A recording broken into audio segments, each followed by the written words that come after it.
Hidup TV mempersembahkan Oase Rohani Katolik yang dibawakan oleh para imam Keuskupan Agung Jakarta. Selamat menyaksikan. Salam damai, sahabat yang terkasih. Apa kabar saudara pada hari ini? Semoga semua dalam keadaan sehat dan senantiasa dalam kasih dan perlindungan Tuhan. Senang sekali saya, Angelica Luciana, dapat kembali menjumpai sahabat yang terkasih pada hari ini. Saya akan menemani dalam acara Oase Rohani Katolik. Sahabat yang terkasih, hari ini kita masih dalam masa Prapaskah, minggu yang ketiga. Dan kita bersuka cita karena di studio telah hadir bersama kita Romo Diosesan Carolus Putranto Trihidayat yang biasa akrab kita sapa dan kita kenal dengan Romo Uut. Mari sahabat yang terkasih kita bersama menyapa Romo. Romo, salam damai, selamat datang. Terima kasih sudah berkenan hadir. Apa kabarnya hari ini Romo? Kabarnya baik, Lucy. Semoga kabar baik ini juga dialami dan diterima oleh sahabat Oase Rohani Katolik semuanya ya. Amin. Ya. Karena Romo selalu membawa kabar baik dan sukacita bagi kita. Terima Puji kasih Tuhan. Romo. Ya. Sahabat yang terkasih, sebelum kita memulai permenungan pada hari ini, marilah kita satukan hati memulai dengan doa yang akan dibawakan oleh Romo Uut. Saudari-saudaraku terkasih, marilah kita bersatu dalam doa. Dalam nama Bapa dan Putra dan Roh Kudus. Amin. Allah Bapa yang penuh kasih, syukur atas anugerah-Mu yang melimpah, yang telah Kau berikan kepada kami. Teristimewa pada kesempatan ini kami Kau undang untuk merenungkan sabda-Mu. Singkirkanlah segala penghalang sabda-Mu. Utuslah Roh-Mu untuk membuka hati, budi dan telinga kami, agar sabda-Mu dapat kami terima, dapat tumbuh, berkembang dalam hati kami, dan berbuah dalam kesaksian dan pelayanan kami. Demi Yesus Putra-Mu Tuhan dan pengantara kami, kini dan sepanjang segala masa. Amin. Amin.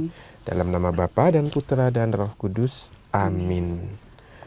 Mataku tetap terarah kepada Tuhan, sebab Ia melepaskan kakiku dari jaring. Arahkanlah wajah-Mu kepadaku, dan kasihanilah aku ya Tuhan, sebab aku sebatang kara dan malang. Sahabat yang terkasih, bacaan hari ini, bacaan pertama dari Kitab Keluaran dan bacaan kedua dari surat pertama Rasul Paulus kepada jemaat di Korintus. Dan bacaan Injil Yesus Kristus hari ini menurut Santo Lukas. Dan saya akan membaca bacaan pertama dan kedua pada hari ini. Bacaan dari Kitab Keluaran. Di tanah Midian, Musa biasa mengembalakan kambing domba Yitro, mertuanya, imam di Midian. Sekali peristiwa, Musa mengiringi kawanannya ke seberang padang gurun, dan tiba di gunung Allah, yakni Gunung Horeb. Lalu malaikat Tuhan menampakkan dirinya kepadanya dalam nyala api yang keluar dari semak duri. Musa melihat-lihat dan tampaklah semak duri itu menyala, tetapi tidak dimakan api.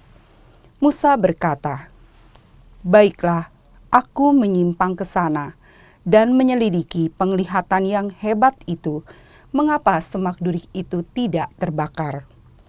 Ketika dilihat Tuhan bahwa Musa menyimpang untuk memeriksanya, berserulah Allah dari tengah-tengah semak duri itu kepadanya, "Musa, Musa."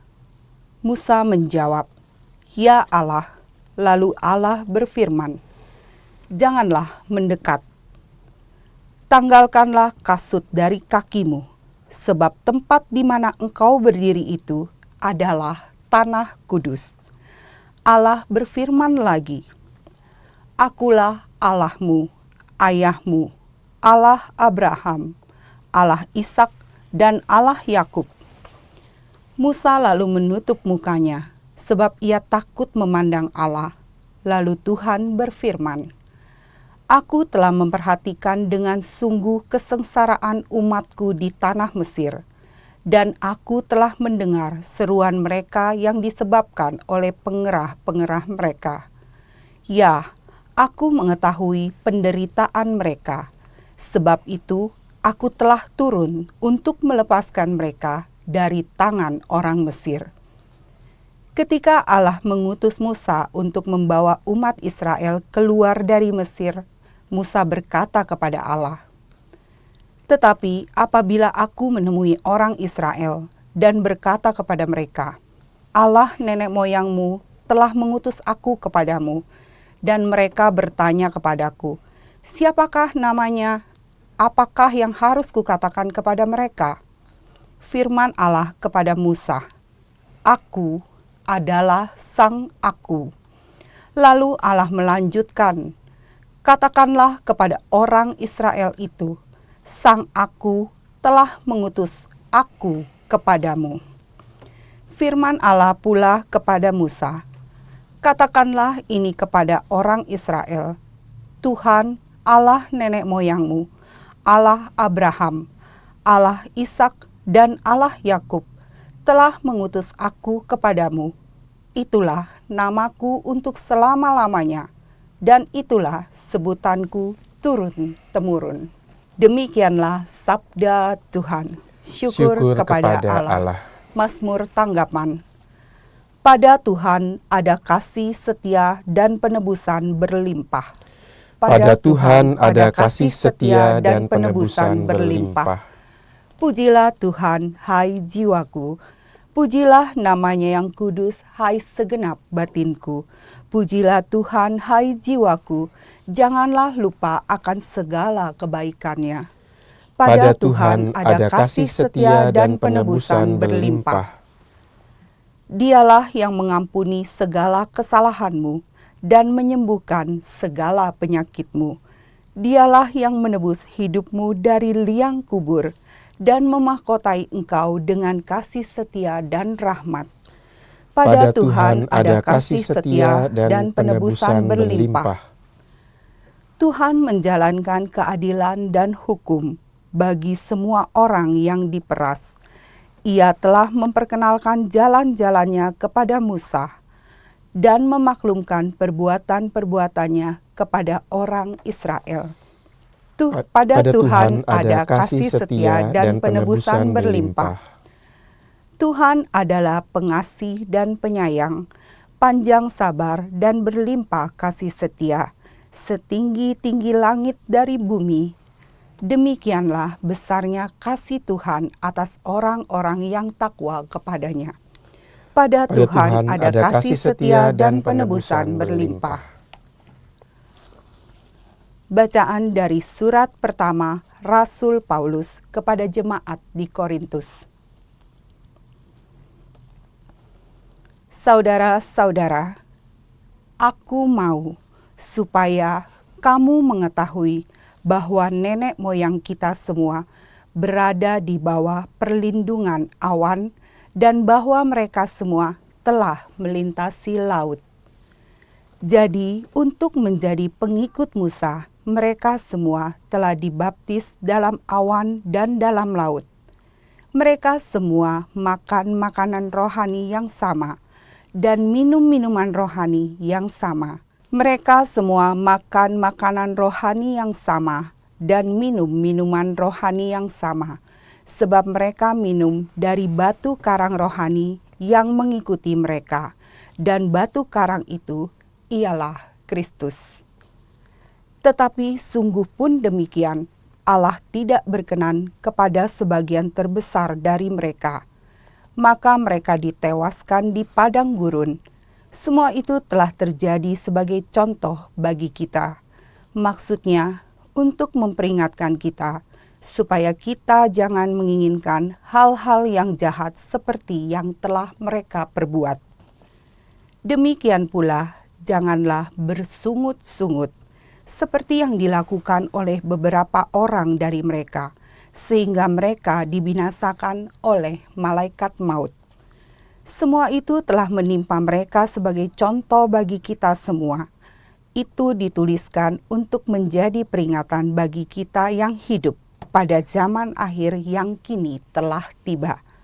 Sebab itu, siapa yang menyangka bahwa dirinya teguh berdiri, berhati-hatilah supaya jangan jatuh. Demikianlah sabda Tuhan. Syukur kepada Allah. Sahabat yang terkasih, sekarang marilah kita mempersiapkan hati untuk mendengarkan bacaan Injil. Terpujilah Kristus Tuhan, Raja mulia dan kekal. Terpujilah Kristus Tuhan, Raja mulia dan kekal. Bertobatlah sabda Tuhan, karena kerajaan surga sudah dekat. Terpujilah Kristus Tuhan, Raja mulia dan kekal. Tuhan sertamu Dan sertamu juga. Inilah Injil Yesus Kristus menurut Lukas. Dimuliakanlah Tuhan. Sekali peristiwa datanglah beberapa orang kepada Yesus dan membawa kabar tentang orang-orang Galilea yang dibunuh Pilatus dan darahnya dicampurkan dengan darah kurban yang mereka persembahkan. Maka berkatalah Yesus kepada mereka, "Sangkamu orang-orang Galilea itu lebih besar dosanya daripada dosa semua orang Galilea yang lain karena mereka mengalami nasib demikian? Tidak, kataku kepadamu. Tetapi jikalau kamu tidak bertobat, kamu semua pun akan binasa dengan cara demikian. Atau sangkamu ke-18 orang yang mati ditimpa menara dekat Siloam lebih besar kesalahannya daripada semua orang lain yang diam di Yerusalem? Tidak, kataku kepadamu. Tetapi jikalau kamu tidak bertobat, kamu semua pun akan binasa dengan cara demikian." Kemudian Yesus mengatakan perumpamaan ini. Ada seorang mempunyai sebatang pohon ara yang tumbuh di kebun anggurnya. Ia datang mencari buah pada pohon itu tetapi tidak menemukannya. Maka berkatalah ia kepada pengurus kebun anggur itu, "Sudah 3 tahun aku datang mencari buah pada pohon ara ini, namun tidak pernah menemukannya. Sebab itu tebanglah pohon ini. Untuk apa pohon ini hidup di tanah ini dengan percuma?" Pengurus kebun itu menjawab, "Tuan, biarkanlah dia tumbuh selama 1 tahun ini lagi. Aku akan mencangkul tanah sekelilingnya dan memberi pupuk kepadanya. Mungkin tahun depan akan berbuah. Jika tidak, tebanglah." Demikianlah Injil Tuhan. Terpujilah Kristus. Romo, dari bacaan Kitab Keluaran pada hari ini, ada hikmat sukacita apa Romo bagi saya dan sahabat? Ya, Lucy dan para sahabat Oase Rohani Katolik yang dikasihi dan mengasihi Tuhan, bacaan-bacaan hari ini memiliki tema yang sama, yaitu betapa besar kasih Tuhan kepada kita sehingga tidak pernah berhenti mengundang kita pada pertobatan. Maka dari bacaan pertama, inspirasi yang bisa kita tarik adalah kalau Allah memperkenalkan diri, di sini dia memperkenalkan diri sebagai Sang Aku, pada saat itu juga Allah menyelamatkan. Maka setiap kali kita berjumpa dengan Allah, pada saat itu juga Allah menawarkan keselamatan. Nah, itu inspirasi bagi kita. Maka tidak pernah Allah itu membiarkan kita itu sendirian, tidak pernah Dia membiarkan kita itu tinggal dalam kegelapan. Dia datang kepada kita, menjemput namanya, dan ketika kita mendengar namanya, pada saat itu juga Dia menyelamatkan kita. Itu yang dialami Musa, itu yang dialami bangsa Israel dalam bacaan pertama. Ya, kalau itu. dari bacaan surat pertama Rasul Paulus kepada jemaat di Korintus, Iya. Ada benang merah dan hikmat apa, Romo? Iya. Kalau bacaan pertama tadi kan dari kitab Keluaran Iya. dan mengingatkan kita yang mendengarkan bagaimana orang Israel tuh begitu disayangi Allah, dirawat oleh Allah, bahkan Allah memberikan namanya tidak kepada bangsa lain tapi hanya kepada bangsa Israel. Dibebaskan dari perbudakan, dijanjikan tanah terjanji, dijanjikan penyelamat. Tapi apa yang dibuat bangsa Israel? Tetap menyimpang dari Tetap Tuhan. menyimpang dari Tuhan, tidak mengikuti rencana keselamatannya, tidak menanggapi kebaikan Tuhan sepantasnya. Tuhan mencintai secara total, maka jawaban umat Israel dan kita semua juga menjawab dengan hati yang total juga. Ini yang tidak dibuat bangsa Israel, dan Paulus menegur. Lihatlah bangsa Israel yang selama 40 tahun mengembara. Mereka tidak mengalami keselamatan, tidak sampai ke tanah terjanji karena mereka tidak mendengarkan firman Tuhan.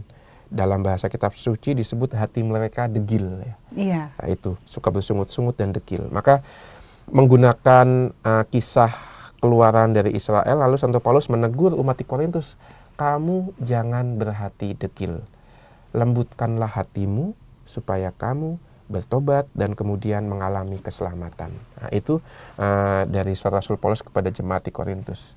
Dikaitkan, sesuai dengan pada masa Prapaskah ya, Romo ya. Persis itu. Berarti hari ini sangat begitu luar biasa firman ya, Tuhan. Kita masuk ke Minggu Prapaskah yang ketiga ya. Iya. Ya, maka memang ini masa-masa kita untuk bertobat, untuk melihat kembali hidup kita, dan kemudian dengan bantuan Allah kita hidup sesuai dengan iman, sesuai dengan pembaptisan yang kita terima. Ya. Bagaimana kita bisa mengimplementasikan dalam hidup kita di dalam masa Prapaskah ini, Romo? Ya. Seringkali kan kita juga seperti umat Israel ya, Romo, Ya. mempunyai hati yang degil. Ya. Kadang Tuhan mau begini, kita melihat itu bukan maunya kita, terus bersungut-sungutlah kita. Terus kadang mau kembali kepada Tuhan pun penuh dengan segala perhitungan, karena begitu enak di zona nyaman di dalam dosa. Bagaimana Romo supaya kita bisa hidup dengan baik? Persis itu dia. Pertama-tama kita harus sadar betapa tidak nyamannya hidup dalam dosa. Harus disadari harus dulu. disadari dulu. Betul. Karena seperti yang dikatakan Lucy tadi, kita kerap kali tetap tinggal dalam zona nyaman. Karena memang seolah-olah tinggal dalam dosa, dalam kedegilan hati kita itu kayaknya itu nyaman. Padahal kalau kita berani masuk ke dalam lubuk hati kita yang paling dalam, kita sebenarnya nggak betah di situ. Kita mau lebih baik lagi. Nah, maka yang pertama dibuat adalah sadar bahwa hidup seperti itu artinya di zona nyaman karena dosa dan ketidakmauan kita untuk bertobat itu sungguh penuh dengan penderitaan dan penuh dengan ketidaknyamanan sebenarnya. Nah, itu harus disadari dulu. Persis itu yang dikatakan, disabdakan Allah ketika Allah menurunkan air bah dalam kitab Kejadian ya. Allah sudah menciptakan bumi dan seisinya, itu diberikan kepada manusia, tapi Allah melihat hati manusia penuh dengan kejahatan. Maka ini sudah terjadi sejak penciptaan. Kita pertama-tama harus sadar hati kita itu cenderung pada yang tidak baik. Benar. Itu. Sadarilah itu, dengan demikian kita juga sadar untuk bisa hidup lebih baik, kita nggak bisa sendirian, kita butuh Tuhan. Ya. Butuh rahmat pertolongan dari Tuhan. Ya. Supaya apa? Supaya kecenderungan yang baik dalam diri kita bisa kita lihat. Hati kita cenderung pada yang jahat bukan berarti tidak ada kecenderungan baik dalam hati kita, tidak. Tapi kerap kali karena kecenderungan yang jahat itu kita tidak melihat kecenderungan yang baik. Jadi lebih sisi buruknya lebih menonjol kadang-kadang daripada sisi baik ya, Romo ya. Kita cenderung melihat yang jelek, cenderung melihat yang jahat. Coba sekarang kalau diadakan tes psikologi, temukanlah hal-hal yang positif dan negatif dalam dirimu. Mana yang paling banyak ditulis? Negatif. Pasti yang negatif. Biasanya seperti itu. Itu juga yang kita temui dalam masyarakat, ya kan. Tidak ada kejahatan, tidak ada berita. Ya. Maka berita itu laku dijual karena apa? Karena kabar-kabar yang buruk biasanya yang laku. Betul. Bukan kabar baik. Bukan kabar baik. Benar. Ada seorang pramuka menyeberangkan seorang nenek, nggak jadi berita. Tapi seorang pramuka memukuli nenek, jadi berita. Jadi viral. Jadi viral. Nah, itu. Kita coba lihat bagaimana kecenderungan hati kita yang jahat terutama juga terungkap dalam hal-hal seperti itu kan. Good news doesn't make a news. Iya. Tapi kan bad news, that's make a news. Jadi satu berita. Jadi sebuah berita. Berita baik itu nggak jadi berita, nggak laku. Tapi ketika berita buruk, nah itu laku. Maka sungguh bacaan pertama ini memberikan kita inspirasi apa? Bahwa Allah mewahyukan diri kepada Musa. Dia menyebut namanya. Mula-mula Musa nggak mengenal Allah. Tapi Musa melihat, oh ada semak menyala, tapi kok nggak kebakar, nggak angus. Nah itu kan, itu artinya sesuatu yang bukan datang dari dunia ini. Iya. Sesuatu yang sungguh datang dari kekuatan lain. Dalam bahasa antropologi budaya ini disebut yang kudus, yang sakral. Yang bukan dari alam, bukan dari buah tangan manusia.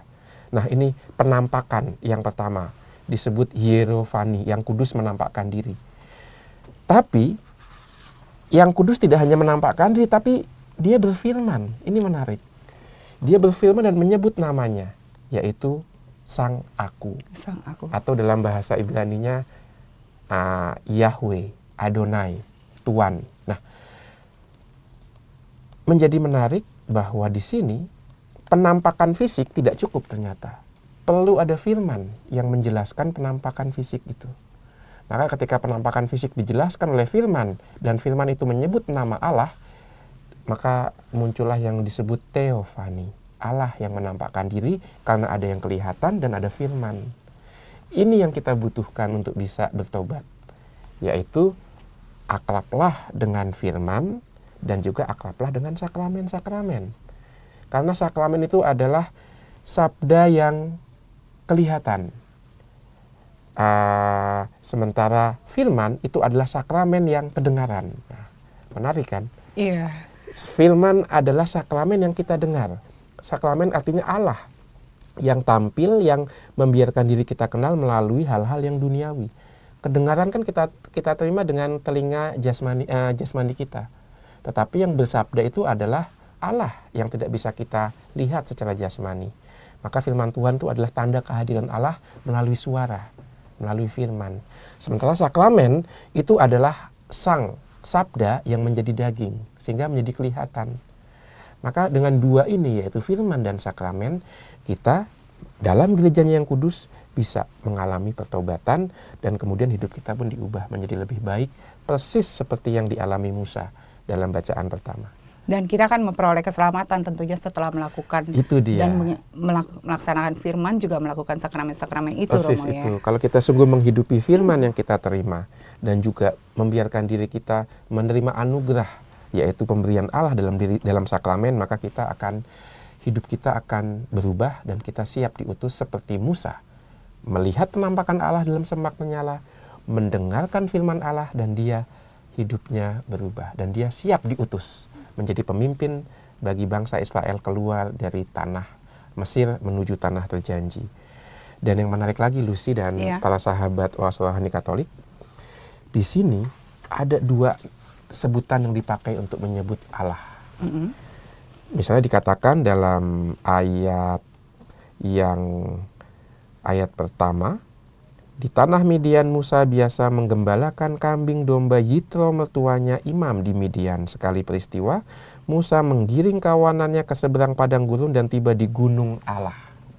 Di gunung Allah. Ya, di sini menggunakan kata Allah. Dalam bahasa Indonesia kelihatan ini Allah ya. Dalam bahasa Ibrani Elohim. Artinya penguasa semesta yang tinggal di langit dan tampaknya begitu jauh. Inilah yang menciptakan alam semesta. Maka Elohim itu adalah Allah semesta alam. Tapi lihat ketika kemudian Allah menampakkan diri kepada Musa, coba lihat di ayat kedua, tidak ada kata Allah. Diganti, lalu malaikat Tuhan menampakkan diri. Menarik di sini. Mengapa bukan malaikat Allah, tapi malaikat Tuhan? Kenapa begitu, Romo? Karena sekarang Allah yang tadi Elohim, yang begitu agung, begitu maha kuasa, dia pencipta langit dan bumi, Elohim, menampakkan diri kepada manusia, kepada Musa, masuk ke dalam sejarah dunia, dia menjadi lebih akrab dengan kita, dan dia tidak lagi disebut Elohim, tapi disebut Tuhan, atau dalam bahasa Ibraninya, Yehova atau Yahweh. Maka ada Allah yang agung, yang begitu tinggi dan begitu jauh, dan ada Allah yang masuk ke dalam hidup kita sehari-hari, dekat dengan kita, itu disebut Yahweh, Tuhan. Ya. Maka di sini kita bisa mulai mengenal Yahweh itu dalam gereja perdana, dalam umat Kristen pertama, itu adalah nama untuk Tuhan Yesus. Maka Yahweh adalah Tuhan Yesus, adalah Kristus. Maka siapa yang berbicara dengan Musa? Yesus. Tuhan Yesus. Yang belum mengambil daging, yang belum berinkarnasi. Siapa yang berbicara kepada Abraham? Yesus. Maka betul dalam Injil Yohanes dikatakan, aku ada sebelum Abraham ada. Karena dia sudah ada ketika Elohim, dia bersama Allah menciptakan dunia. Nah, itu menarik di sini. Maka dari penyebutan Allah dan Tuhan saja kita sudah bisa melihat banyak hal yang menarik. Maka kalau Allah menampakkan diri kepada Musa dalam Yahweh atau dalam putranya Tuhan Yesus yang kita imani, sekarang kita juga bisa mengalami yang dialami Musa. Kalau kita membaca kitab suci, kalau kita merayakan sakramen, kita pun mengalami apa yang dialami Musa. Kita melihat Tuhan Yesus dalam bentuk sakramentalnya, terutama dalam Ekaristi, dan kita mendengarkan firman-Nya. Persis seperti Allah berfirman kepada Musa, tanggalkanlah kasutmu. Akulah Yahweh yang ada. Kita juga mendengarkan Dia ketika kita mengimani firman yang kita dengarkan dalam perayaan liturgi. Nah, pada saat itulah kita siap diutus karena kita sudah bertobat. Itu. Dan kalau Allah menampakkan diri, Allah tidak pernah hanya menampakkan diri. Allah memperkenalkan diri dan pada saat yang sama Allah menyelamatkan. Maka ini yang membedakan Allah kita dari peristiwa ini dibedakan dari peristiwa-peristiwa lainnya. Karena di sini Allah masuk ke dalam sejarah dan Dia menyelamatkan bangsa Israel. Maka sejak saat itu Allah itu ikut kisah bangsa Israel seperti kita dalam perayaan misalnya liturgi atau perayaan Ekaristi. Allah pun ikut dalam kehidupan kita ketika kita mendengarkan firman-Nya dan ketika kita merayakan Ekaristi melihat tubuh dan darah-Nya. Di situ Allah masuk dalam sejarah hidup kita masing-masing dan kita siap menjadi lebih baik, siap menghidupi baptisan yang kita terima. Dan itu sesuatu hal yang kasih yang tak terbatas dari Allah kepada kita manusia. Persis, itu dia yang tinggal Elohim yang maha kuasa. Merendahkan diri masuk dalam sejarah dan menggunakan bahasa manusia. Kalau Allah mau, kenapa nggak diajarin aja pakai bahasa malaikat? Tidak.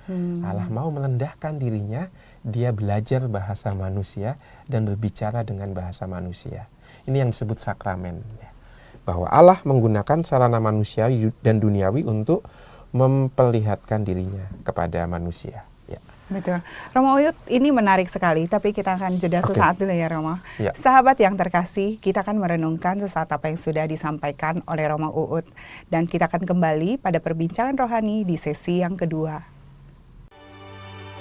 Hidup TV mempersembahkan Oase Rohani Katolik yang dibawakan oleh para imam Keuskupan Agung Jakarta. Selamat menyaksikan. Salam damai sahabat yang terkasih, kembali lagi bersama Romo Diosesan Carolus Putranto Trihidayat dan saya Angelica Luciana. Anda masih menyimak Oase Rohani Katolik. Sahabat yang terkasih, bila Anda mempunyai pertanyaan seputar iman, Anda dapat menyampaikan melalui SMS 0882 901 000900 atau Anda dapat men-sharingkan pengalaman iman Katolik Anda melalui email orkkaj@yahoo.com. Romo Uut, kita kembali lagi pada perbincangan rohani di dialog iman yang kedua. Mungkin ada sahabat yang baru bergabung. Romo, sebelum melanjutkan ke dialog yang bacaan kedua, Romo bisa memberikan secara singkat tadi yang sudah kita bahas di sesi yang pertama. Ya, baik Lucy dan para sahabat Oase Rohani Katolik. Dalam bacaan pertama kita sudah mengupas sedikit tentang pesannya, dan ternyata pesannya begitu mendalam bahwa Allah yang menciptakan alam semesta adalah Allah juga yang berkenan dekat dengan kita. Bahkan dikatakan Dia mendengarkan keluh kesah dan penderitaan bangsa umatnya, dan kemudian mengutus orang pilihannya untuk membawa kabar sukacita dan membawa pembebasan kepada bangsanya. Itu semua dilakukan oleh Allah bekerja sama dengan Musa, orang utusannya.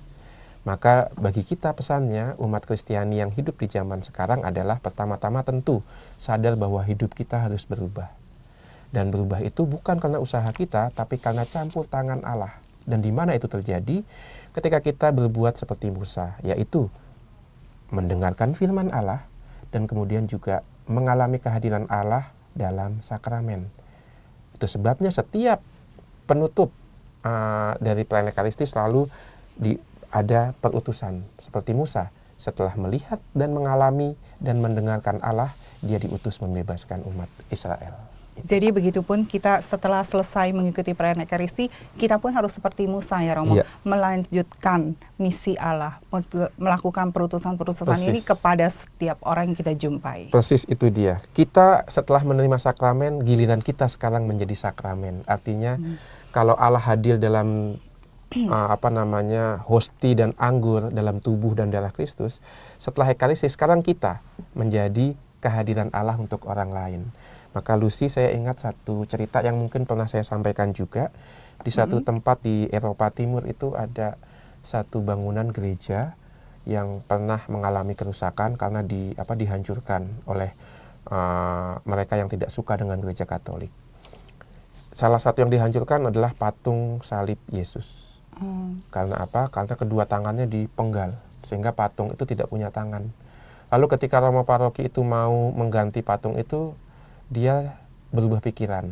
Saya tidak akan mengganti patung yang rusak ini karena tidak punya kedua tangan, tapi saya akan biarkan di sana, saya akan tambahkan tulisan di bawahnya.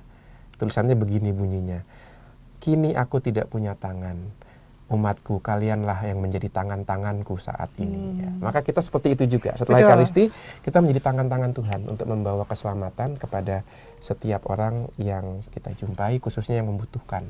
Ya, itu dia. Saya juga selalu berdoa, Romo, kalau misalnya setiap langkah hidup saya boleh dipakai sama Tuhan untuk kepanjangan tangan. Persis, betul itu ya. Jadi kepanjangan tangan Tuhan. Ya. Benar. Itu ungkapan yang indah. Ya. Ya, kalau dari bacaan surat pertama Rasul Paulus dan juga Injil dari Santo Lukas, ada hikmat apa, Romo? Terutama untuk Santo Paulus, kita sudah mendengarkan tadi dalam bacaan kedua, Santo Paulus mengungkapkan satu kata, yaitu baptisein, pembaptisan. Ya. Seperti halnya orang Israel menjadi pengikut Musa setelah dibaptis dalam awan dan dalam laut. Mengapa awan dan laut? Laut itu adalah air. Ya. Maka dibaptis ke dalam laut artinya apa? Artinya mati.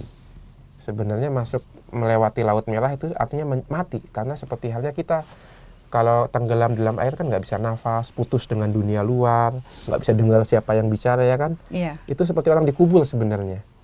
Tapi kita tidak dikubur dalam tanah, tapi dalam air. Kenapa air? Karena air itu punya sifat membersihkan. Kalau kita mandi pakai air. Kita cuci piring pakai air. Semua yang kita katakan dengan cuci itu selalu pakai air. Maka dengan dibaptis dalam air berarti kita mati untuk apa? Untuk dibersihkan dosa-dosa kita. Dan ketika kita muncul keluar, kita sudah bersih dan hidup secara baru. Persis ini simbol pembaptisan yang mau diungkapkan oleh Santo Paulus, bahwa orang Israel pun sudah mati dari dosa-dosa lama mereka ketika mereka hidup di Mesir. Di bawah tuntunan Musa, mereka itu mengalami kematian rohani. Dan mereka juga mengalami kematian rohani itu di dalam tiang awan. Apa itu awan? Awan bisa dipakai untuk memperlihatkan kehadiran Allah. Maka lihatlah kalau kita liturgi Ekaristi dalam perayaan-perayaan besar, kita pakai biruk kan? Iya. Pakai biruk, ada asapnya dan ada bau harumnya. Itulah tanda kehadiran Allah, khususnya untuk kehadiran Roh Kudus.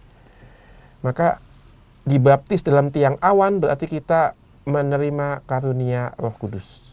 Dan hidup kita pun dibaru, ingat, dalam penciptaan Roh Kudus melayang-layang di atas air. Dan pada saat itu terjadilah ciptaan. Maka ketika kita dibaptis, kita sebenarnya diciptakan lagi menjadi manusia yang baru. Itu simbol-simbol yang dipakai oleh Paulus, mengingatkan umat di Korintus supaya tahu jati diri mereka. Hei, kamu itu sudah dibaptis loh. Seperti orang Israel menjadi pengikut Musa, mereka dibaptis dalam tiang awan dan laut. Kamu juga sudah dibaptis dalam nama Yesus, dalam air dan dalam roh. Maka hiduplah sesuai dengan martabat pembaptisanmu. Nah itu, pikirkanlah sekarang sebagai anak-anak Allah apa yang dikehendaki Allah. Ya singkat kata, seperti orang Israel ngikutin Musa, hendaknya kita yang sudah dibaptis yang mengikuti Yesus. Betul. Dalam firman dan dalam sakramen-sakramennya. Hendaknya seperti itu. Maka setiap kali mengambil keputusan, setiap kali kita mengalami kegalauan, ingat kita itu milik Tuhan. Maka kembali ke bacaan pertama tadi, ketika Allah menyebut namanya yaitu Yahweh, dalam tradisi Israel kata nama Yahweh itu terlalu panjang sehingga kerap kali bisa disingkat dalam satu huruf, yaitu huruf Taf atau huruf Tau. Itu adalah huruf terakhir dalam bahasa Ibrani. Maka menulis nama Yahweh bisa juga diganti dengan menulis huruf T, karena itu adalah singkatan nama Yahweh.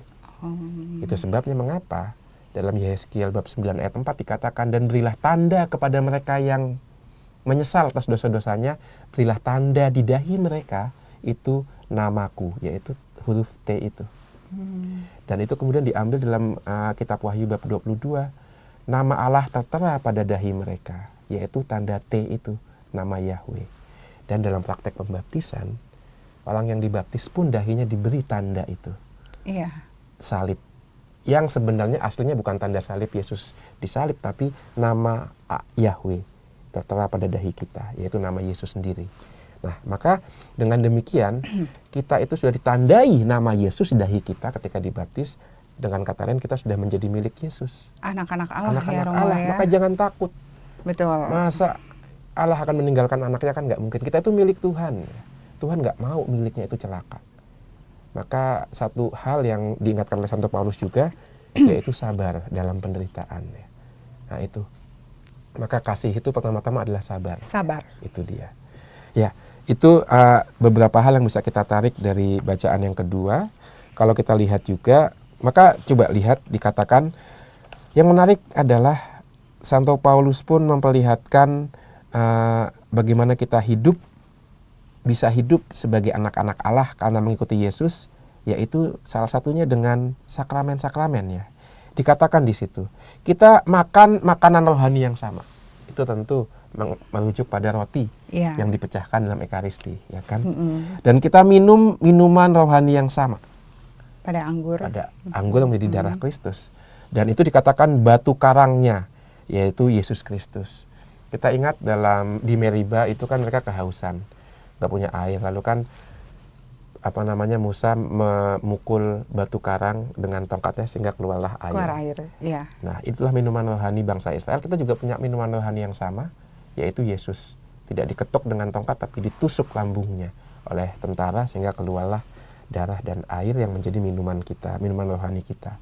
Itu yang menjadi kekuatan kita dalam pesiarahan di padang gurun, dalam padang gurun hidup kita. Dan juga dikatakan, tapi dalam perjalanan kita janganlah bersungut-sungut seperti yang dibuat oleh nenek moyang bangsa Israel itu.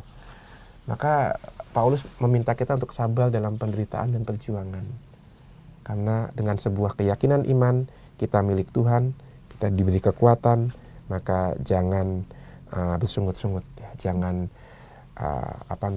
berkecil hati dan putus asa. Betul. Tapi kalau kita sempat mengalami keguncangan karena kesulitan, itu wajar. Tapi ingat, kembalilah kepada gereja Tuhan. Saya ingat ada seorang ibu rumah tangga yang kecewa dengan Tuhan, kecewa dengan gereja. Karena apa? Karena kematian suami yang dia sayangi. Dan kalau memang hidup suami istri begitu saling mencintai, itu kan kehilangan yang sangat luar biasa ya. Bahkan pun sampai ketika suaminya sudah meninggal, si ibu ini tiap sore lupa suaminya sudah meninggal, maka dia duduk-duduk di depan pintu menanti. Harus diingatkan oleh anaknya, nunggu siapa bu? Nunggu bapak, padahal sudah meninggal. Nah, ibu ini begitu kecewa dengan Tuhan karena kematian suami yang dia sayangi, dan sebagai wujud kekecewaannya dia tidak ke gereja lagi. Dia marah dengan Tuhannya karena penderitaannya ini. 5 tahun dia tidak pernah ke gereja. Tapi suatu ketika dia sedang menyetrika, dia tanpa sengaja tangannya kena setrika panas. Lalu dia berteriak, dan ketika berteriak kesakitan, tak sengaja kepalanya mendongak ke atas, dan seketika itu dia melihat salib Yesus. Dan pada saat itu dalam hati kecilnya dia berkata, penderitaanku tidak seberat dia yang disalib. Pada saat itu dia kembali ke gereja. Maka sungguh salib Tuhan itu memberi kekuatan kepada kita. Pandanglah salibnya ketika kita menderita, dan kita akan menerima kekuatan. Karena dia itu seperti Musa yang menuntun kita melewati padang gurun persiaran hidup kita di dunia ini. Nah, itu kurang lebih nasihat Santo Paulus dalam bacaan kedua kepada umat di Korintus. Iya. Ya. Berarti kita harus bersabar ya Romo ya. Terutama Tekun. bersabar, iya. Ya. Kalau dari Injil Lukas pada hari ini ada hikmat apa Romo? Ya, Injil Lukas untuk bacaan Injil pada hari Minggu ketiga Prapaskah ini mengingatkan kita supaya tidak menyamakan begitu saja nasib kita di dunia ini dengan kehendak Tuhan ya. Dengan kata lain, jangan hubungkan nasib baik atau nasib buruk dengan kehendak Tuhan. Seolah-olah kalau nasib kita baik, kita diberkati Tuhan. Nasib kita buruk, kita ditinggal Tuhan. Dikutuk Dikutuk misalnya. Tuhan. Enggak juga. Lihatlah apa yang dikatakan Yesus. Kamu kira hai orang-orang Galilea, mereka yang darahnya dicampur dengan darah persembahan itu nasibnya lebih jelek? Artinya dikutuk oleh Tuhan. Lebih berdosa daripada seluruh orang Galilea yang lain? Enggak ada hubungannya. Bukan itu. Demikian juga ada orang yang tertimpa menara di dekat kolam Siloam. Itu karena nasib buruk mereka, artinya mereka dikutuk Tuhan. Nah, Tuhan Yesus mau mengguncang, mau mengubah cara pandang seperti itu. Seolah-olah nasib buruk dan nasib baik itu langsung dikaitkan otomatis begitu saja dengan kutuk dan berkat dari Tuhan. Padahal tidak seperti itu padahal ya tidak Romo seperti ya. itu. Tapi itu kerap kali terjadi, mungkin juga terjadi dalam pemikiran saya loh Romo. Oh ya. Pada saat kita lagi menghadapi kesedihan atau masalah dalam proses hidup, saya merasa Tuhan memberikan ini pada saya karena mungkin begini-begini gitu. Atau pada saat kita senang, kita langsung bilang, oh iya bersyukur gitu. Padahal tidak seperti itu ya Romo. Tidak otomatis seperti itu. Kalau seperti itu adanya, kita sulit memandang salib Yesus. Dia orang baik kok. Tapi kok disalib? Di mana masalahnya, ya kan? Atau juga kalau seperti itu, ingat apa yang dikatakan Tuhan kepada Nuh setelah air bah mulai surut. Tuhan berjanji, aku tidak akan menghancurkan kehidupan di dunia dengan air bah. Artinya Tuhan tidak mau menghukum kita dengan nasib-nasib di dunia ini. Tidak. Walaupun Tuhan tahu bahwa hati manusia itu cenderung jahat, Tuhan tetap percaya. Dengan kata lain, Tuhan tidak akan menghukum kita dengan air bah. Karena apa? Karena sekarang Dia memberikan kebebasan kepada manusia. Yuk, kamu sekarang yang sadar diri. Aku tidak perlu menghukum kamu lagi. Kamu sekarang yang perlu sadar diri. Walaupun kita punya kecenderungan jahat, tapi Allah percaya. Nah ini, kepercayaan Allah ini yang penting. Maka, lihat, kalau tiba-tiba ada banjir, badang, ada tsunami, kita kenapa spontan mengatakan, wah hukuman dari Tuhan. Iya. Lupa, Tuhan nggak menghukum lagi lah dengan cara demikian. Karena apa? Karena semua hukuman yang harusnya kita terima, itu sudah Tuhan ambil dalam diri Yesus. Tuhan tanggung ya. Sudah Tuhan tanggung, maka tidak benar kalau Tuhan menghukum, itu tidak. Semua sudah ditanggung oleh Tuhan Yesus. Jadi salib Tuhan Yesus itu seperti saya katakan itu adalah kekuatan kita. Kita diingatkan lagi bahwa kita tidak sendirian, bahwa Dia sudah lebih dulu menanggung penderitaan kita. Yang kedua, dalam memakai bahasa anak-anak sekarang, salib Tuhan Yesus itu, seperti sebuah jebakan. Jebakan Batman untuk setan. Karena apa? Tuhan Yesus membiarkan dirinya dihukum. Tuhan Yesus membiarkan dirinya dihujat. Karena Dia mau menarik semua dosa manusia ke dalam dirinya. Dan kemudian Dia mati bersama dosa yang Dia bawa. Bukan dosa Tuhan, tapi dosa kita. Supaya apa? Supaya kemudian Dia muncul secara baru. Dan dosa yang sudah mati itu habis bersama kematian Dia. Maka kita akan, nasib kita seperti Tuhan Yesus itu. Kalau kita percaya pada Dia. Seperti itu, maka Tuhan tidak menghukum kok. Nasib baik, nasib buruk itu kan tergantung cara pandang. Betul. Iya kan? Ini saya ingat satu cerita dari satu kumpulan kisahnya Anthony de Mello. Seorang petani punya satu-satunya anak laki-laki. Dia pulang dengan membawa seekor kuda liar. Ya. Yang kudanya begitu kuat dan gagah. Maka penduduk kampung mengatakan kepada petani itu, wah bapak beruntung, anak bapak bisa membawa kuda liar yang kuat ini pasti laku dijual. Nasib bapak baik. Apa kata bapak itu? Nasib baik, nasib buruk, siapa yang tahu. Beberapa hari kemudian anaknya lah itu coba menjinakkan kuda liar itu. Gagal, jatuh, patah kakinya. Lalu penduduk kampung bilang, wah nasib bapak jelek tuh lihat kuda yang dibawa pulang anak bapak. Bikin kakinya patah sendiri. Wah nasib bapak jelek. Apa kata petani itu? Nasib baik, nasib buruk, siapa yang tahu. Beberapa minggu kemudian ada panggilan untuk wajib militer. Semua anak laki-laki yang sehat wajib masuk tentara dan ikut perang. Maka kampung itu kosong dari pemuda laki-laki yang gagah. Tapi anak muda yang kakinya patah tadi tetap tinggal sama bapaknya. Lalu penduduk kampung bilang, wah nasib bapak baik banget tuh, anak bapak nggak ikut perang. Apa jawaban petani itu? Nasib baik, nasib buruk, siapa yang tahu. Nah, maka belajar bijaksana seperti petani itu. Kita jangan menilai ini baik, ini buruk. Itu tergantung dari cara pandang. Betul. Maka tidak benar kalau nasib baik itu berkat Tuhan, nasib buruk itu kutukan Tuhan. Tidak. Bukan itu. Itulah yang mau dikatakan oleh Tuhan Yesus. Tetapi Tuhan Yesus mau mengatakan, jangan langsung menghubungkan dengan kutuk dan berkat Tuhan, tapi belajarlah dengan bijaksana dong, seperti yang Romo tadi ngomong persis, ya. Belajarlah dari semua pengalaman hidup yang kita jumpai. Belajarlah, tariklah hikmat dari semua pengalaman, entah itu yang dibilang nasib buruk, entah itu yang dibilang nasib baik. Nggak peduli, apapun itu yang dikatakan orang, tapi belajarlah dari hidup kita. Itu. Belajar buat apa? Belajar artinya apa? Belajar artinya kita memang belum sempurna. Betul. Artinya mengakui kita ini perlu berubah, perlu lebih baik lagi. Inilah yang disebut pertobatan. Maka Injil hari ini mau mengatakan itu. Yuk belajar terus-menerus yuk dari pengalaman hidup kita. Artinya bertobat tiada henti. Karena kalau tidak bertobat, ya kalau tidak mau belajar, ya kita akan mengalami nasib seperti yang dikatakan itu dalam Injil, yaitu mereka yang darahnya dicampur dengan darah kurban dan mereka yang tertimpa menara di dekat kolam Siloam. Maka jangan tinggal di zona nyaman tadi. Betul. Ya. Terus berubah, terus belajar. Harus berubah untuk melakukan kebaikan dan menjadi baik ya, Romo ya. Iya. Karena ada satu teolog besar, Karl Rahner, mengatakan nasibnya orang Katolik itu adalah menjadi lebih baik. Itu nasib kita. Tapi kerap kali kita tidak mau mengikuti nasib itu karena udah cukup ya. Udah di sini aja. Di sini aja deh. Oh, itu penderitaan, itu bahaya. Bahaya. Karena kita dipanggil menjadi lebih baik sampai kemudian menjadi baik karena melihat sang kebaikan Tuhan sendiri. Nah, itu salah satu pesan yang bisa kita tarik dari Injil Lukas ini. Iya, Romo, saya mau bertanya. Ya. Di dalam Injil Lukas ini juga ya, di ayat yang ke-8 ya. Ya.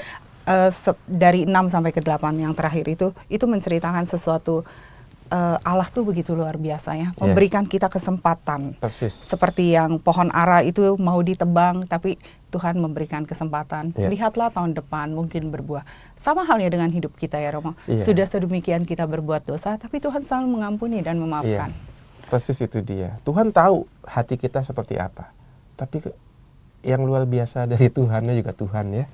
Dia tetap mempercayakan nasib dunia, nasib manusia ke tangan kita, ke tangan manusia. Itu hebatnya Tuhan. Artinya apa? Tuhan adalah Tuhan harapan. Walaupun dia tahu hati kita jahat, tapi dia punya harapan.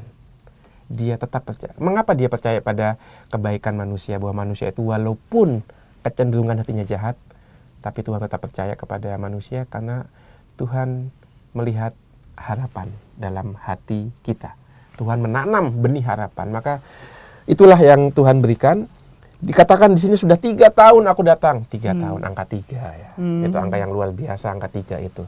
Ada banyak dalam kitab suci menggunakan angka 3. Betul. Angka 3, Petrus menyangkal Yesus 3 kali Tuhan jatuh memanggul salib. Tuhan 3 kali jatuh memanggul salib. Tapi yang menarik apa? Tuhan jatuh 3 kali, bangkit lagi. Petrus menyangkal Yesus 3 kali. Dan Yesus bertanya kepada Petrus, apakah engkau mengasihi aku sebanyak 3 kali juga. Maka 3 kali Tuhan Yesus disangkal, 3 kali Tuhan mempercayakan gerejanya kepada Petrus. Lihat bagaimana penyangkalan Petrus dibalas dengan kepercayaan Yesus. Maka jangan berkecil hati kalau kita merasa berdosa, kalau kita merasa kok saya nggak pantas, jangan. Tuhan tetap, selama kita hidup, Tuhan tetap punya sesuatu untuk kita buat.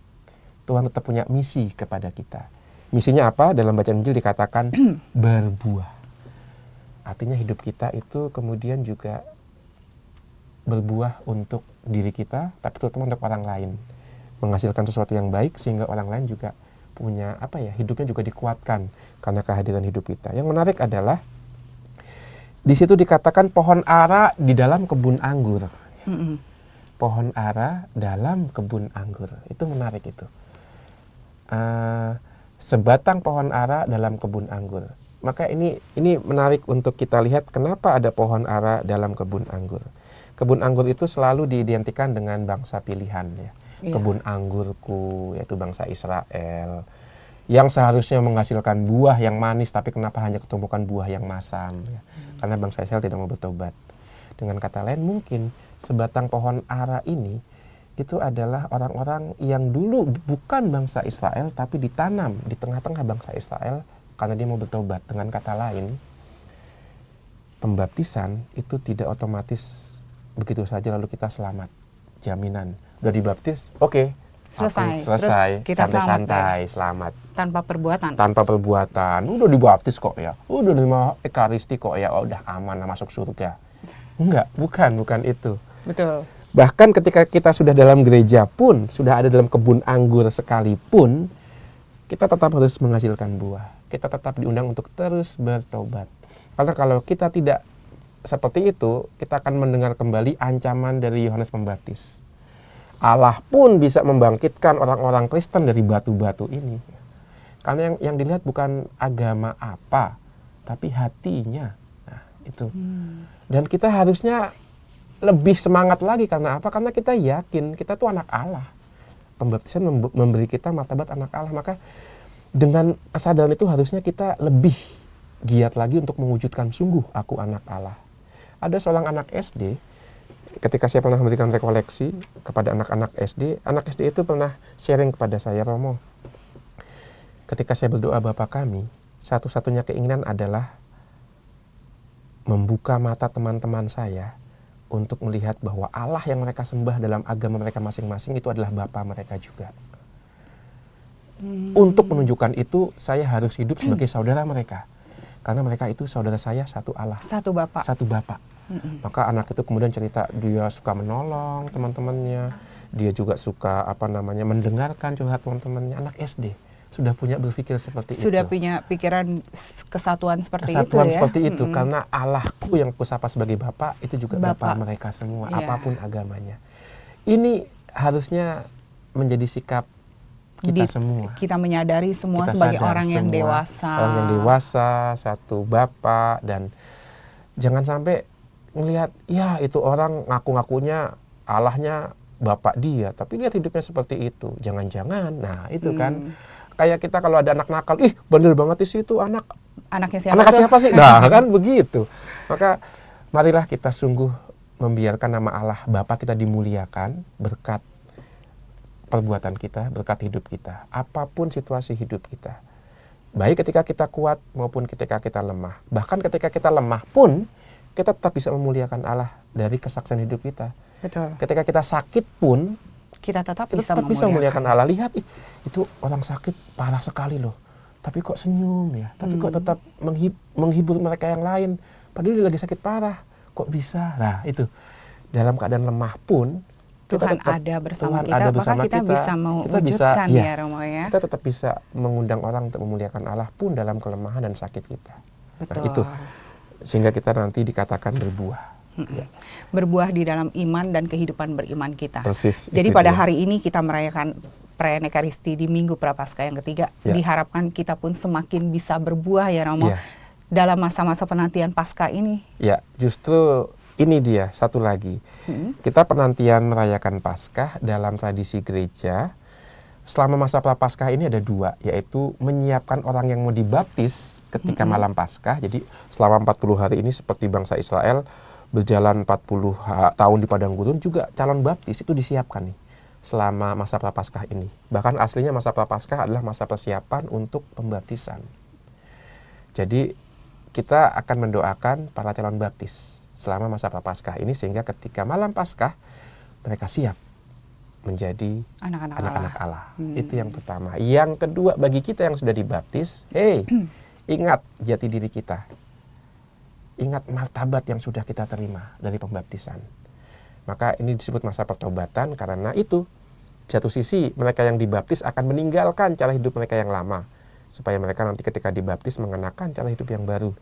Dan kita yang sudah dibaptis diingatkan kembali akan pembaptisan yang dulu kita terima dengan cara bertobat. Maka disebut masa pertobatan. Bukan masa berduka cita, masa bersedih hati, enggak, bukan itu. Justru masa bahagia. Dulu saya dibaptis loh. Sekarang saya mau menghayati lagi hidup pembaptisan saya dengan lebih sungguh. Nah ini masa berahmat, masa Prapaskah ini. Baptisan kita disegarkan kembali. Ya. Betul, amin. Ya. Dan semoga kita semua bisa menjadi seperti yang tadi Romo ungkapkan ya, pada hari Paskah itu kita memperoleh sesungguhnya menjadi anak-anak Allah dan menjadi kepanjangan tangan Tuhan bagi sesama ya Romo ya. Amin. Romo Uut, terima kasih buat kebersamaannya pada hari ini. Apa yang Romo wartakan memberikan inspirasi dan semangat beriman bagi saya dan sahabat. Ya. Sahabat yang terkasih, usai sudah kebersamaan kita pada hari ini. Saya Angelica Luciana dan Romo Diosesan Carolus Putranto Trihidayat mohon pamit dari ruang dengar Anda. Sekarang marilah kita mengakhiri pertemuan ini dengan doa penutup dan mohon berkat Allah melalui Romo Uut. Baik. Lucy dan para sahabat Oase Rohani Katolik, kita satukan hati kita dalam doa. Dalam nama Bapa dan Putra dan Roh Kudus. Amin. Allah Bapa, syukur atas kasih-Mu yang terungkap dalam diri Yesus. Roh-Nya lah yang membangkitkan dalam diri kami martabat anak-anak Allah, anak-anak-Mu sendiri. Tuntunlah kami dalam masa-masa penuh rahmat ini, masa Prapaskah ini, agar semakin rindu untuk mewujudkan martabat kami sebagai anak Allah itu. Dalam kata dan perbuatan, diinspirasikan oleh firman dan perayaan-perayaan sakramen dalam gereja-Mu yang kudus. Bunda Maria, teladan pendengar dan pelaku firman, bawalah niat-niat kami ini dalam doa-doa-Mu.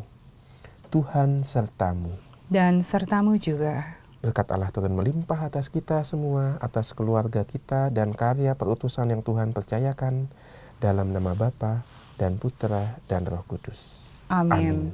Semoga kita semua dapat menjadi garam dan terang bagi sesama. Amalkan Pancasila, kita berhikmat, bangsa bermartabat.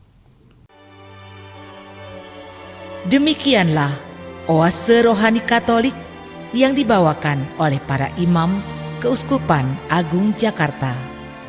Tuhan memberkati.